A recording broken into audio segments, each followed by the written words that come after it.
देश की सुरक्षा एजेंसियों ने एक बड़े आतंकी और गैंग नेटवर्क से जुड़े साजिश का पर्दाफाश करने का दावा किया है। दिल्ली पुलिस की स्पेशल सेल की कार्रवाई के बाद कई ऐसे खुलासे सामने आए हैं जिनमें सोशल मीडिया के जरिए युवाओं को जोड़कर एक संगठित नेटवर्क तैयार किए जाने की बात कही जा रही है। आखिर क्या है ये पूरा मामला, इस रिपोर्ट में देखिए। दिल्ली में आतंकी साजिश नाकाम, आईएसआई के निशाने पर दिल्ली एनसीआर। गिरफ्त में आईएसआई के गुर्गे, निशाने पर दिल्ली के ऐतिहासिक मंदिर।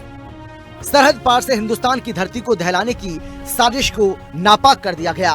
पाकिस्तान की धरती पर भारत के खिलाफ लगातार नापाक साजिश रची जा रही है।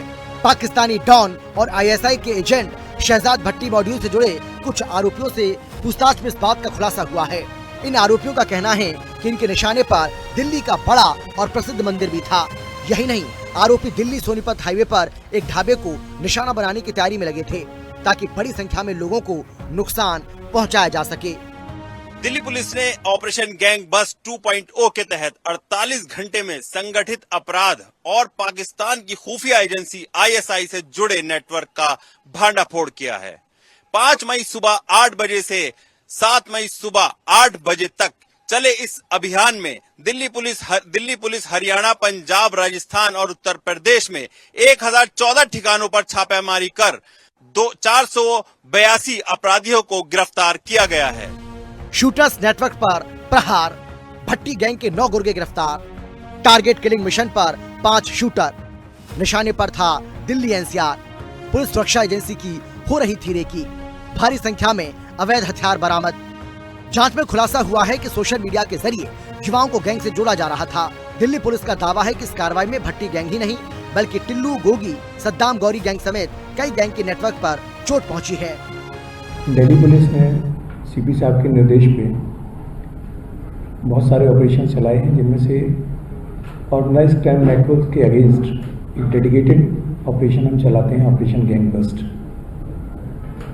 जनवरी में ऑपरेशन गैंग बस्ट 1 किया था, जिसमें हमने करीब 9000 से ज़्यादा ठिकानों पर रेड की थी और 1000+ क्रिमिनल्स पकड़े थे, जिसमें 280 ऑर्गेनाइज्ड क्राइम नेटवर्क्स के थे।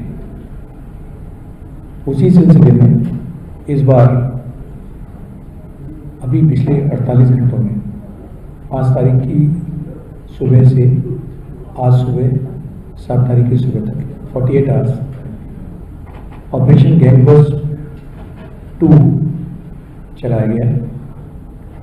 ऑपरेशन गैंग बस्ट 2 जो है काफ़ी फोकस था, टारगेट जो है वो बहुत पहले से डिफाइंड थी। इसमें जो पिछली बार की अपेक्षा इस बार हम ज़्यादा फोकस थे, हमें पता था कि हमें कहाँ हमारे टारगेट्स कौन हैं और वो लोग जो पिछली बार छूट गए थे, भागे हुए थे, या कुछ लोग जो ऑर्गेनाइज्ड क्राइम नेटवर्क के बाहर आ गए हैं, उन सभी को हम लोगों ने काफ़ी प्लानिंग से आइडेंटिफाई किया।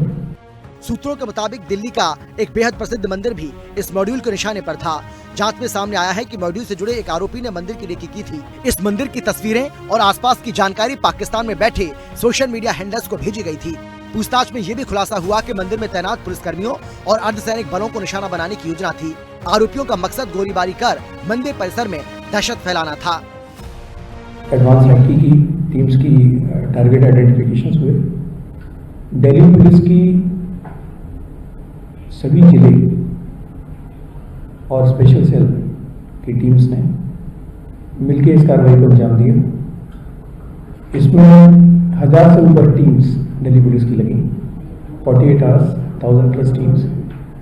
और ऑलरेडी हम लोगों ने जो स्पेसिफिक आइडेंटिफाई किए थे वो 483 के करीब जो हमारे एडवांस टारगेट्स थे, जिनको हमने आइडेंटिफाई किया था, over a part of organised crime network. ये लोग शूटर्स हैं, फाइनेंसर्स हैं गैंग्स के, आर्म्स एंड एम्यूनिशन सप्लायर्स हैं, हार्बरर्स हैं, सोशल मीडिया हैंडल चलाते हैं गैंग्स के लिए, और गैंग्स के जो इकोसिस्टम के दूसरे पार्ट हैं, ये सब वो टारगेट्स हैं जिनको हमने आइडेंटिफाई किया था। 493 ऑर्गेनाइज्ड क्राइम टारगेट्स थे, प्लस इसके अलावा लोकल गैंगस्टर्स भी थे जो कि लोकल पुलिस के रडार पे थे। मंदिर के अलावा दिल्ली सोनीपत हाईवे पर मौजूद एक मशहूर ढाबा भी आतंकियों के निशाने पर था। ये ढाबा रोजाना हजारों लोगों की आवाजाही वाला स्थान माना जाता है। जांच एजेंसियों के अनुसार यहाँ पर आतंकियों की ओर से हैंड ग्रेनेड से हमला कर भारी तबाही मचाने की कोशिश थी। इतना ही नहीं, हरियाणा के हिसार में भी मौजूद एक सैन्य कैंप की भी रेकी कराई गई थी। आरोपियों ने सैन्य कैंप के वीडियो बनाकर पाकिस्तान में बैठे हैंडलर्स को भेजे थे। उत्तर प्रदेश के कुछ पुलिस थानों और वहां तैनात पुलिस कर्मियों को निशाना बनाने की योजना का भी खुलासा हुआ है। दरअसल पिछले दिनों दिल्ली समेत देश के कई राज्यों में चलाए गए ऑपरेशन के दौरान पाकिस्तान आईएसआई के गुर्गे शहजाद भट्टी मौजूद से जुड़े 9 आरोपियों को हथियारों के साथ गिरफ्तार किया गया था। फिलहाल दिल्ली पुलिस, स्पेशल सेल और अन्य जांच एजेंसियां पूरे नेटवर्क की गहराई से जांच कर रही हैं, जिससे उम्मीद की जा रही है कि इस मामले में कई नए और बड़े खुलासे हो सकते हैं। छापेमारी के दौरान 141 पिस्तौल, 212 कारतूस, 19 लाख रुपए नगद, नशीले पदार्थ और कई वाहन बरामद किए गए हैं। पुलिस ने कपिल सांगवान उर्फ नंदू गैंग, काला जठेड़ी गैंग और सद्दाम गौरी गैंग के बदमाशों को भी गिरफ्तार किया है। दिल्ली पुलिस का दावा है कि इस ऑपरेशन से गैंगस्टर नेटवर्क और आईएसआई समर्थित अपराध सिंडिकेट को बड़ा झटका लगा है।